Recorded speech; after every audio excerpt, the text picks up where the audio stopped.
Next at 7, we are learning more about the pilots involved in the D.C. plane crash. The connection one has to Central Florida. Plus, a former high school teacher in jail for allegedly having an inappropriate relationship with a student.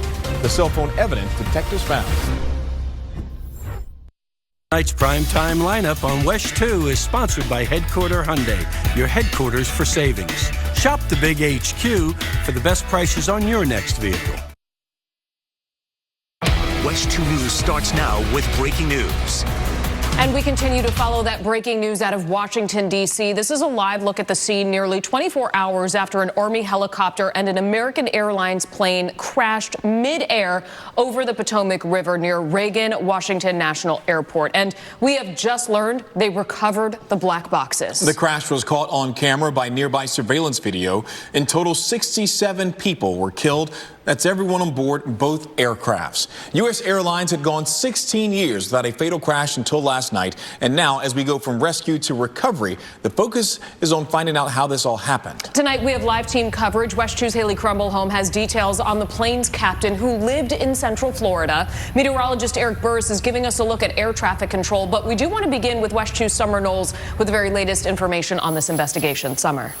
Well, guys, the plane had 60 passengers and 4 crew members, and there were 3 soldiers on the Army helicopter. And as you mentioned, there were no survivors. Now, the plane was arriving in D.C. from Wichita, Kansas. At last check, 40 bodies have been recovered from the Potomac River, but crews continue to look for more. As far as the investigation, the biggest question right now is why, and the cause of the collision still unclear. The NTSB and the FAA are on the scene, and according to a report by the FAA, air traffic control staffing was not normal at the time of this crash. Among the passengers on the flight were several elite figure skaters returning from a training camp in Kansas. Some of them skated at a center in Boston. Former Olympic skater Nancy Kerrigan also trains there and knew some of the victims. The kids here really work hard. Their parents work hard to be here. But I feel for the athletes, the skaters, their families, but anyone that was on that plane, not just the skaters, because it's just such a tragic event. And then when you find out, you know some of the people on the plane, is even a bigger blow. The NTSB hopes to put out a preliminary report on the collision in the next 30 days, and a final report will be issued once the investigation is complete, which, again, could take up to a year or longer. We'll stay on top of it and report. Back to you. All right, Summer, thank you. We have learned this afternoon that the captain on board the American Airlines plane lived in Ormond Beach. WESH 2's Haley Crumblehome is at Daytona International Airport tonight. And Haley, Captain Jonathan Campos graduated from Embry-Riddle. That's right. He graduated from the school in 2015. And we were also able to confirm today that he received training to become a certified flight instructor at a flight school here in Volusia County as well. And both of those schools are obviously feeling this loss tonight. And of course, that's data and information that people are going to want to be looking at very closely given the serious loss of life here. Covering Volusia County live in Daytona Beach, Haley Crumblehome, WESH 2 News. And tonight we're hearing more of the air traffic control audio just before and after the collision. And you can get a sense of panic and confusion as officials explain what happened. Pass 25, this is Georgia in flight. Pass 25, pass 1, this is Georgia. Crash, crash, crash. This is alert 3. Crash, crash, crash. I just saw a fireball and then it was just gone. So I haven't seen anything since they hit the river, but it was a CRJ and a helicopter that hit. I would say maybe a half mile off the approach end of 33. The skies are filled with airplanes on a daily basis, which makes controlling air traffic one of the toughest jobs in the country and the most stressful. And we want to show you a live look at ADSB Exchange. So this is a site used to monitor flights all around the world. And as you can see, it's another busy day over the United States, including Florida. That's why communication is so key in avoiding a collision. WESH 2 meteorologist and licensed pilot Eric Burris is in Chopper 2 to explain. And as we mentioned, this crash involved a passenger jet and an Army Black Hawk helicopter. We wanted to get some more insight on operating that type of chopper. Join us now is former Black Hawk pilot Samuel Slate. Sam, thanks, of course, for being with us. Former Black Hawk pilot and also former WESH 2 pilot. Sam, thank you so much. Thank you. Meanwhile, this crash comes 43 years after a plane crashed into that very same river. Air Florida Flight 90 struck the 14th Street Bridge and went into the Potomac River on January 13th of 1982. 74 of the 79 passengers and crew members died that day. 4 people in vehicles on the bridge were also killed. That plane crashed after taking off from Reagan and was headed to Fort Lauderdale. Central Florida experienced its own tragedy following the crash of a military helicopter. 4 years ago, a Black Hawk helicopter crashed in Leesburg, killing all 4 people on board, including one man from Florida. During a test flight, someone on the ground noticed that there was a newly installed piece swinging freely from the chopper, and they tried to have the tower nearby alert the crew, but then heard a loud bang, followed by the crash. The National Transportation Safety Board later determined the probable cause was the failure of a water tank snorkel support structure, which made contact with the main rotor blades. Stay with WESH 2 News both on air and online for the very latest on this deadly mid-air tragedy. They sent naked pictures to one another. They met up at his house on several occasions. A former teacher behind bars after an inappropriate relationship with a student.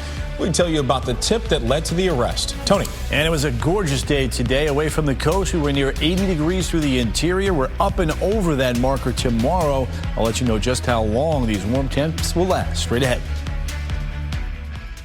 Covering Central Florida, so you never miss a moment of what's happening. Every night at 10, Michelle Imparato, Jesse Pagan, and First Warning Chief Meteorologist Tony Manalfi. WESH 2 News at 10 on CW18. Local, live, late breaking. Download the free WESH 2 News app today. A former Volusia County teacher was arrested after deputies say the man exchanged inappropriate pictures with the student. WESH 2's Volusia County reporter Pamela Combe has more on this case against Patrick Gingras. And Gingras is scheduled for his arraignment on February 27th.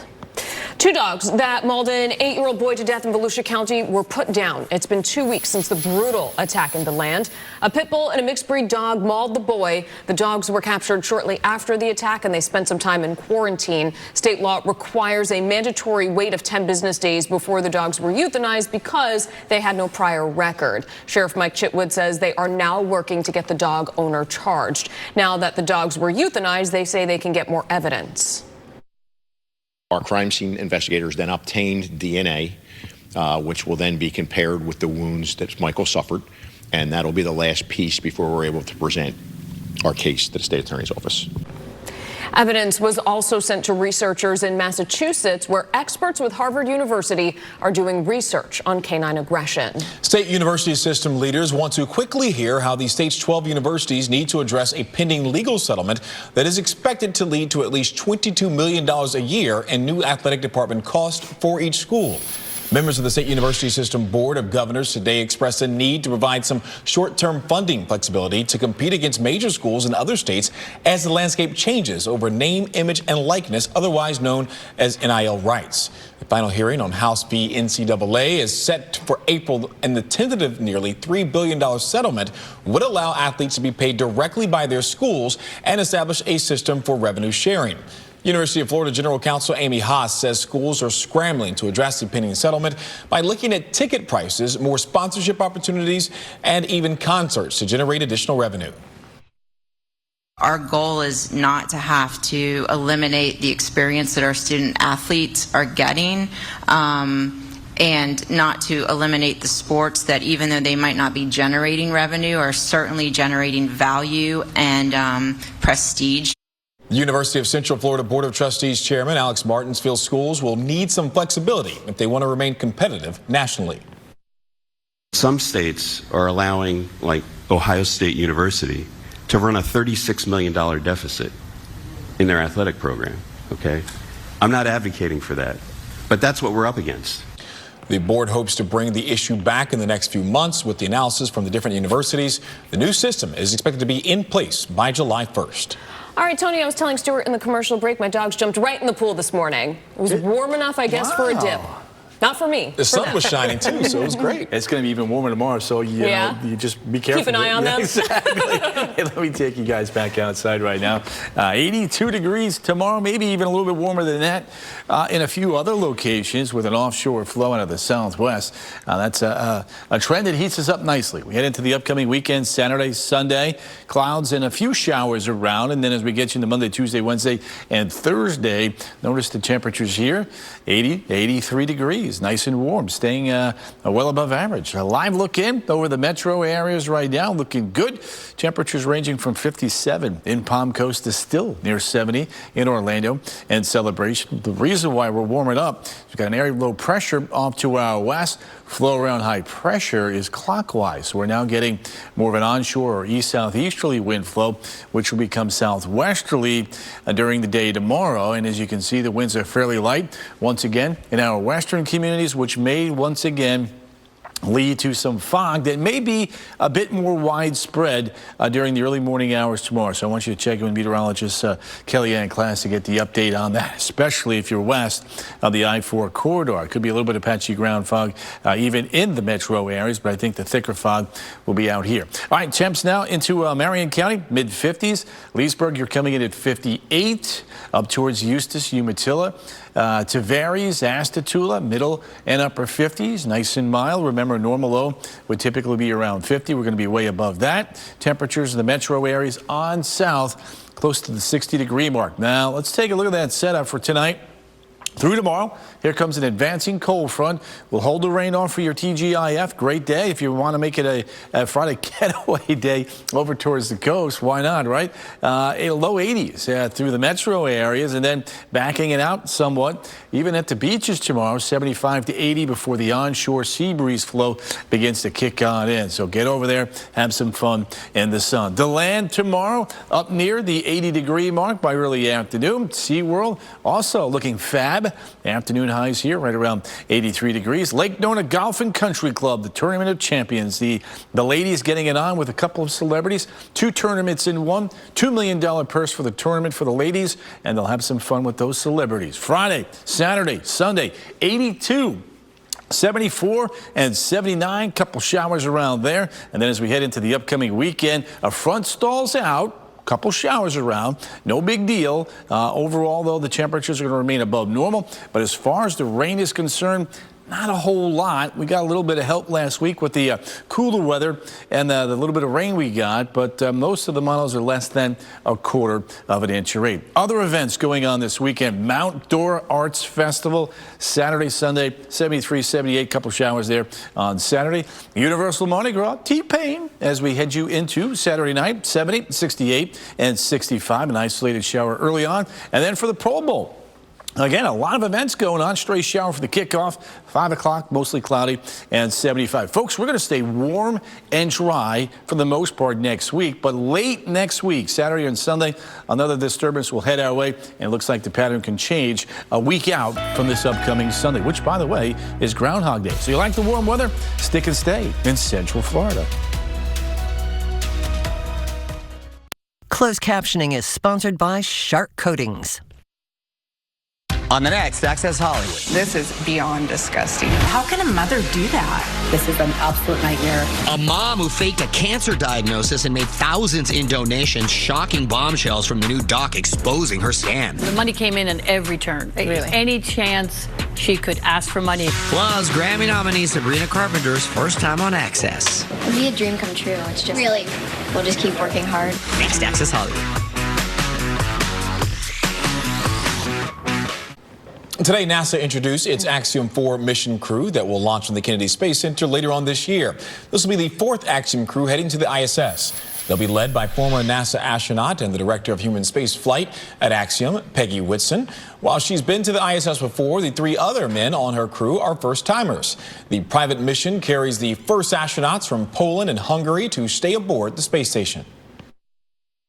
Sławosz Uznanski-Wisniewski. His name is a mouthful, so we quickly gave him the call sign Sław. He is an ESA project astronaut representing Poland. Last but not least is Tibor Kapu. He's a mechanical engineer who was selected as an astronaut for the Hungarian to Orbit, or HUNAR program in May of last year. Once docked, the private astronauts plan to spend up to 14 days orbiting in the lab and conducting both physical science and medical demonstrations. Over in Brevard County, work has begun to restore beaches in Cape Canaveral. The city shared these pictures online. Construction is underway at the north end by Washington Avenue. People are asked to stay out of the active renourishment zone. A new study shows a growing number of teens are misled by content they see online. The study, published by the nonprofit Common Sense Media, asked thousands of teens ages 13 to 18 about their experiences with media made by artificial intelligence. About 35% reported being deceived by fake content online. 41% said that they found content that was real but misleading, and 22% said that they shared information that turned out to be fake. About half of teens say they don't trust big tech when it comes to AI. We are staying on top of developing stories for you tonight at 11. Summer Knowles is joining us in studio with a preview. Summer. Hey guys, continuing coverage of the D.C. mid-air collision where the investigation stands tonight, plus the connection one of those pilots had to a local university, plus positive signs for Florida's struggling home insurance market. WESH investigates a partnership that could provide some relief, and 2 things you can do right now to lower your costs. That and much more tonight at 11. Guys, back to you. Summer, thank you. That does it for now. Join us again at 10 o'clock on the CW18 and 11 o'clock right here on WESH 2. And the news is always on WESH.com and the free WESH 2 News mobile app. Have a wonderful night. Thank you for watching WESH 2 News. Get caught up on local news, originals, and more. Download the Very Local app and stream for free on Amazon Fire TV, Roku, iOS, and Android mobile devices.